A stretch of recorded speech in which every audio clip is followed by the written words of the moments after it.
Well, it's good to have you here today. What's interesting today is you can tell where all the snowbirds would usually sit because that's where the empty spots are. So get used to your seat today because next week it's all going to change. I'm just going to warn you. So you're going to have to come in and the chairs are all going to be different. But this is that time of year where we make some adjustments and things. We appreciate so much our snowbirds. This is the time they all pretty much have gone home except for a few. But we're glad that you're here today. We have some first-time guests with us today, and we're glad to have them. And as we go through the summer, we will have that. I've noticed over the summer, it's not unusual for us to many times have a lot of full-time, first-time guests during the summer. And that's a great opportunity for us to connect with them and to welcome them and to share with them what God is doing here at Anchors. So it's good to have you. We're going to jump right into the sermon this morning as we continue our series on the book of Proverbs. The last couple of sermons, we've looked at kind of the qualities of God and our relationship to Him and the things that Proverbs tells us about our relationship, that the fear of the Lord is the beginning of wisdom. And last week, we looked at how we can get to know God a little bit better. Well, this week, it totally takes a new dynamic because there's so many things in Proverbs that deal with the very practical things of life. And today, the sermon is about money. And you're thinking, great, I had to come on a Sunday, they're talking about money. Well, let me tell you up front, it's not about giving, all right? That's what you many times think about. Oh, great, the preacher's going to tell me I need to give more money. Actually, just the opposite. It's about all the money that you don't give. You see, God has given His guidelines to bring the tithe into the storehouse, and God will bless us for that, but that leaves a lot of other money there for us to take care of life. And God shares in the book of Proverbs many practical things about what He wants His people to do and how He wants His people to handle that which they've been blessed with. Because really the way we live our life and what we do with the things we have is a reflection of our heart. So today that's what we're going to look at. We're going to look at wisdom for life and what God's plan for money really is. So I'm going to share several different principles. I'm going to start off saying this. Number one, God's plan for your life and mine involves the goals that we have in life. The right goals that we have. Right goals are so important. Now, what will spend their time on? I'm going to put a chart up there. You probably can't read the words, but you can see the different colors in the pie chart. The green section there represents the amount of the amount of time a person spends in 24 hours in work or work-related projects. That's about 36%. The large blue section there represents sleep. All things involved, the eating and all those other things you do. What's the point? If we spend 36% of our time in our working years to earn money so that we can live life and do the things that we enjoy, if we spend more time than anything else, even more than sleeping, don't you think it would be important to hear what God has to say to us about what it is we earn during that seemingly so important amount of time in our lives? And that involves the right goals. The right goals. There are several Proverbs. I just want to share three of them. One is this. In Proverbs 23, verse 4, it says, "Do not wear yourself out to get rich. Have the wisdom to show restraint." Now, what in the world is that talking about? Well, have you ever known anybody, maybe personally or heard of someone, that they worked and they worked and they worked and they worked and they worked, and people would say, well, you need to slow down and enjoy life. Oh no, I'm just going to work and work and work, and when I retire, then I'll enjoy life. And on more than one occasion, I've seen people like that. They retire and they die. Almost immediately. That's sad. Because the book of Proverbs tells us, don't wear yourself out to get rich. Have the wisdom to show restraint. And I think part of that restraint is trying to strike that balance in life. To balance out work and balance out leisure. Judy and I have talked, living here in Southwest Florida. Many of you here are retired. Many of you are still have your jobs, but in this service it's about half and half. You know, and I said to her one day, I said, we need to enjoy retirement before we retire. Now, what do I mean by that? Well, we need to take the time to enjoy life while we still can. Now, we can't do everything that we, see other people doing. And, I play basketball. I've shared that with you up at the Sterile Rec League. And I get up there later than all the other guys. And they say, why don't you ever get here on time? And I say, well, someone Benita has to work. And obviously it's not you guys. It must be me. But I still try to take some time to do that. I think one of the simple proverbs is simply saying that, look, we need to have this balance in life.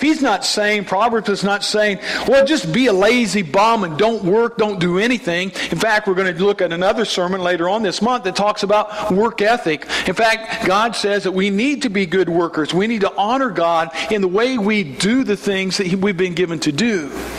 But He is saying there that it's all right to have a balance. And don't work yourself to the bone so that you come to a point where you keep saying, well, when I may never get here. And God simply says, don't let that be the driving force in your life to gain riches, to gain all this wealth. Take some time to relax and balance and do the things that I've given you the opportunity to do. The second verse is found in 22 verse 1. It says this, a good name is more desirable than great riches. To be esteemed is better than silver or gold. A good name is more desirable than riches. To be esteemed is better than silver or gold. I'm going to give you some names here. When I give you these names, which of these names conjure up maybe the most positive image or the most positive thoughts? Howard Hughes or Billy Graham? Now, the young people in the front row don't know who Howard Hughes is. He was a very, very wealthy man. Had all kinds of money. But he died a very sad man and destitute man. Howard Hughes, Billy Graham. How about this? Al Capone, big gangster, or Abraham Lincoln? Al Capone was a pretty wealthy man, even though he got most of his wealth illegally. Abraham Lincoln was a man who, in Springfield, Illinois, I've been to Abraham Lincoln's house many times, was a pretty moderate life. Did not have that much earthly wealth. Al Capone, Abraham Lincoln. Which brings the most positive? All right, here's one. Kim Kardashian or Mother Teresa?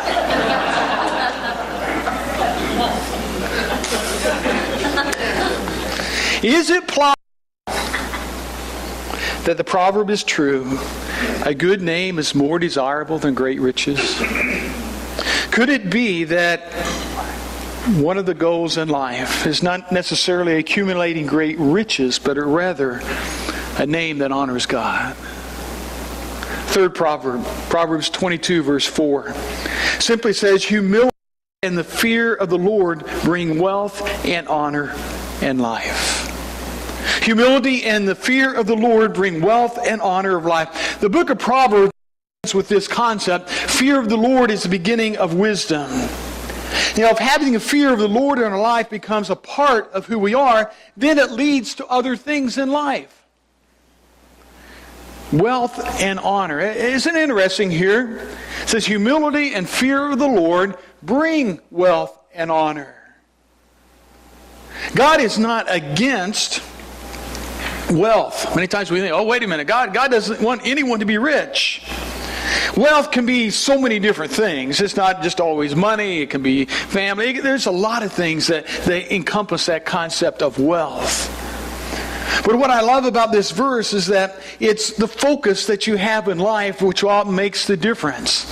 Humility and fear of the Lord are the key things. And basically saying when we have humility and fear of the Lord in our life, then all these other things are going to fall into place. That He will bless us. He will take care of us. And we will have wealth maybe in areas that we never even thought possible. Jesus said it this way. He said, where your treasure is, there your heart will be also. You see that? That's the key. And so in Proverbs, Jesus reiterates in His own teachings throughout the Gospels. Where your wealth is, there your heart will be also. And that's the point of this verse and all these verses when it comes to the things that we've been blessed with in life. Where's our heart? What is it that God has called us to do? So, God's plan for our money, what is it? Well, it involves the right goals, our right motivations that we have in life. The second major area is that of generosity. Generosity is so important. I found this story. It's got a lot of truth in it. It tells about one day there was a rich man, only he was a pretty miserable man, went to see a rabbi.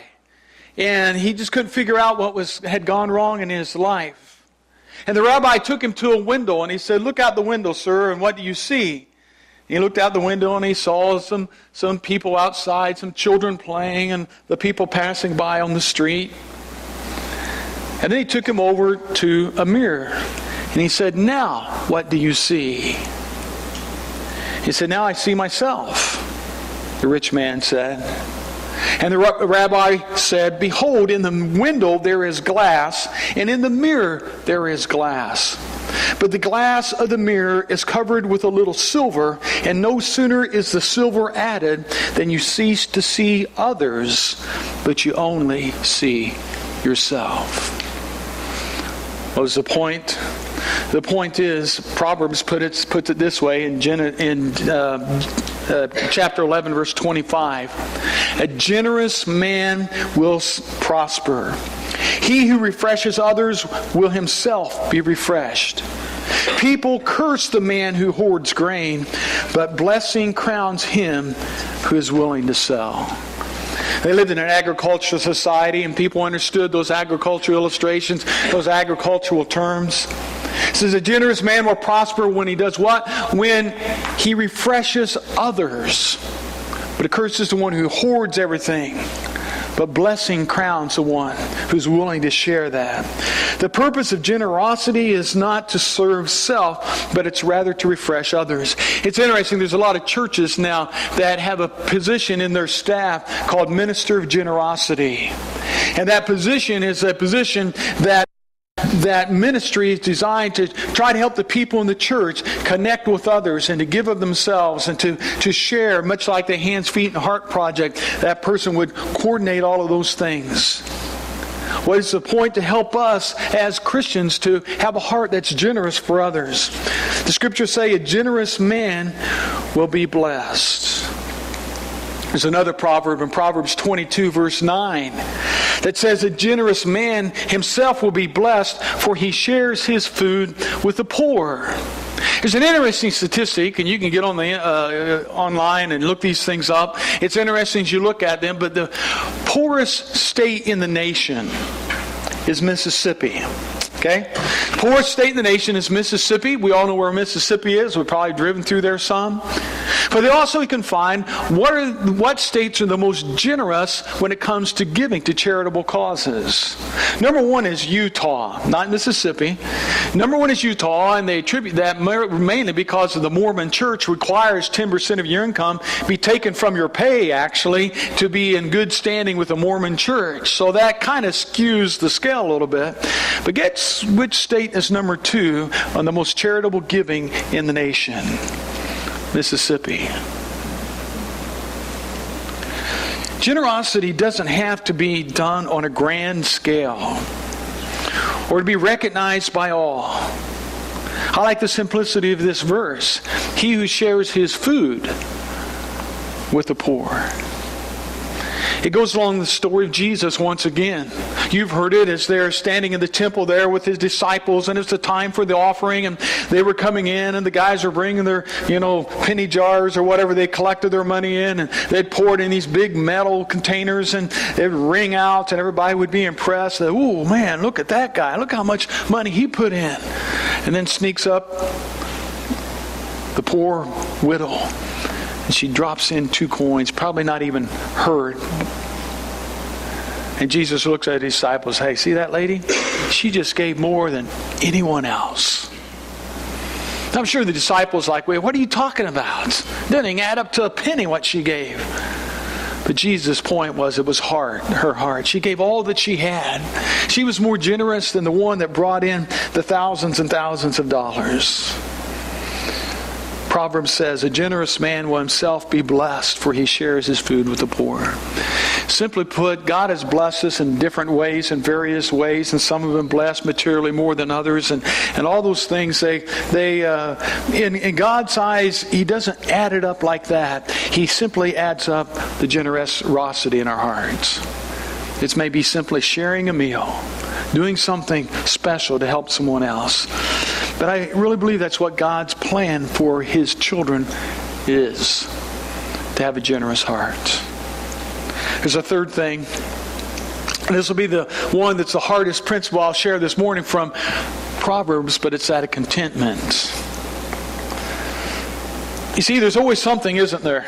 There's always something new, something better. Your contentment will be tested at least a couple hundred times this week. There's a multi-billion-dollar industry out there called advertising. Or it might not even be an ad. It may be as you're driving through a neighborhood or driving down the road. One of the things that I had to get used to as I drove around this area is all the cars that you see around here. They're just kind of like, wow, I've never actually seen one of those on the road, you know. Down here, they just become second Bentleys and Jaguars and Mercedes and all the nice cars. Contentment. Someone has said, measure wealth not by the things you have, but by the things for which you have that you would not take any money for. Let me say that again. Measure wealth not by the things you have, but by the things that you have for which you would not take any amount of money for. That's wealth. Proverbs 15:16 says it this way, better a little with fear of the Lord than great wealth with turmoil. Proverbs 25:3 says, cast but a glance at riches, and they are gone, for they will surely sprout wings and fly off to the sky like an eagle. So just simply, contentment is so key in your life, and that we need to strive for contentment. That's part of God's plan for our life when it comes to this thing of money. A fourth area that Proverbs addresses is one that we all may be very familiar with. God's plan says, beware of debt. Why bring this up? Well, Proverbs says, the rich rule over the poor, and the borrower is the servant to the lender. And that key phrase is the borrower is servant to the lender. The word there is actually a slave to the lender. You see, the average American family lives on 110% of their income.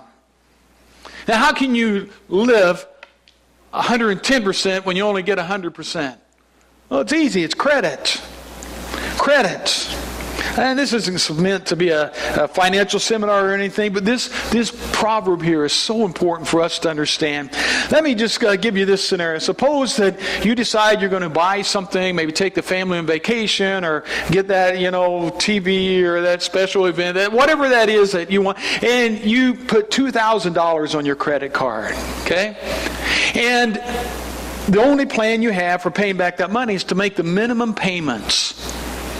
Well, I can afford this because I can afford the minimum payment on the credit card. How long will it take for you to pay off $2,000 just by paying the minimum payments? 3 years? 13 years? 23 years? Or none of the above? What do you think? The answer is none of the above. To pay off $2,000 minimum payments on a credit card that's charging 19.8% will actually take you 32 years. And you will have paid $10,000. And that's assuming that you have not put any additional charges on that credit card, and all you did was put that $2,000 there. That's why Proverbs says, be careful, because the borrower becomes slave to the lender. My grandfather gave me best advice before we got married, that, and I appreciate it. He said, when it comes to credit cards, he said, never put anything on a credit card that you don't have the money to pay for. Now that may sound a little silly, but there are times that you need to put things on credit cards. But his advice was never put something on a credit card that you really don't have the money coming in or the money to pay for. The other side of the coin, real quickly, you can beat the interest. You can avoid what Proverbs is talking about there. Simply, there are some things you have to take loans out for. I would imagine the majority of us in our life have taken out a loan for a home sometime. Most of us don't have that type of money just sitting around in the bank to go out and buy a home. But even there, we need to be wise in what God has blessed us with. If you take out a $100,000 loan for 30 years at 5% interest, over that 30-year period, you will pay $193,255.20, almost double of what the amount of the loan is. But you can beat the interest thing if you make simply an additional payment of $100 a month on that payment. You will save $30,579 in interest and cut the loan from 30 years to 21 years. Just by additional 100. And you can run the numbers and get somebody who's a lot smarter than me to figure all these things out for you. But the principle is found there in the book of Proverbs. The rich rule over the poor, and the borrower is servant to the lender. Be careful. Use what God has given you wisely. And don't get into that trap that is so easy to get sucked into. One final thing, big picture. God's plan for our money, to have wisdom in life, is simply to honor Him. To honor Him. There are two ways in which a Christian may view his money. One is this: how much of my money shall I use for God? Or, how much of God's money shall I use for myself? Think about that. How much of my money shall I use for God? Or how much of God's money will I use for myself? Proverbs 3, verses 9 and 10 say this: honor the Lord with your wealth, with the first fruits of all your crops. Then your barns will be filled to overflowing, and your vats will brim over with new wine. I want to close with a story. I don't know where I got it, but I think it's just helps us kind of put things in perspective. It goes like this. I got some pictures to go along with it. Hot sun, salty air, rhythmic waves. A little boy is on the beach. On his knees, he scoops and packs the sand with plastic shovels into a bright red bucket. Then he ups the bucket on the surface and lifts it up. And to the delight of the architect, a castle tower is created. All afternoon he will work, spooning out the moat and packing the walls. Bottle tops will be sentries, and popsicle sticks will become bridges, and a sandcastle will be built. Big city, busy streets, rumbling traffic, a man in his office. At his desk, he shuffles the papers into stacks and delegates assignments. He cradles the phone on his shoulder and punches the keyboard with his fingers. Numbers are juggled and contracts are signed, and much to the delight of the man, a profit is made. And all his life he will work, formulating the plans, forecasting the future. Annuities will be the centuries, and capital gains will be bridges. An empire will be built. Two builders of two castles, they have much in common. They shape granules into grandeurs. They see nothing and they make something. They are diligent and determined, and for both the tide will rise and the end will come. Yet that is where the similarities cease. For the boy sees the end while the man ignores it. Watch the boy as dusk approaches. As the waves near, the wise child jumps to his feet and begins to clap. There is no sorrow, no fear, no regret. He knew this would happen. He is not surprised. And when the great breaker crashes into his castle and his masterpiece is sucked into the sea, he smiles, picks up his tools, and takes his father's hand and goes home. The grown-up, however, is not so wise. As the wave of years collapses on his castle, he is terrified. He hovers over the sandy monument to protect it. He blocks the waves from the walls he has made. Salt water soaked and shivering, he snarls at the incoming tide. "It's my castle," he defies. And the ocean need not respond. both know to whom the sand belongs. And I don't know much about sand castles, but children do. Watch them and learn. Go ahead and build with a child's heart. And when the sun sets and the tides take, applaud. Salute the process of life. Take your father's hand and go home. And Proverbs 30, verses 7 through 9 says it like this. 2 things I ask of you, Lord. Do not refuse me before I die. Keep falsehood and lies far from me. Give me neither poverty nor riches, but give me only my daily bread. Otherwise I may have too much and disown you and say, who is the Lord? Or I may become poor and steal, and so dishonor the name of my God. Let's try God's plan and follow His wisdom in life when it comes to what He's blessed us with to take care of each and every day. It's a challenge. It's something each of us deal with. Let's deal with it on God's terms. Let's pray.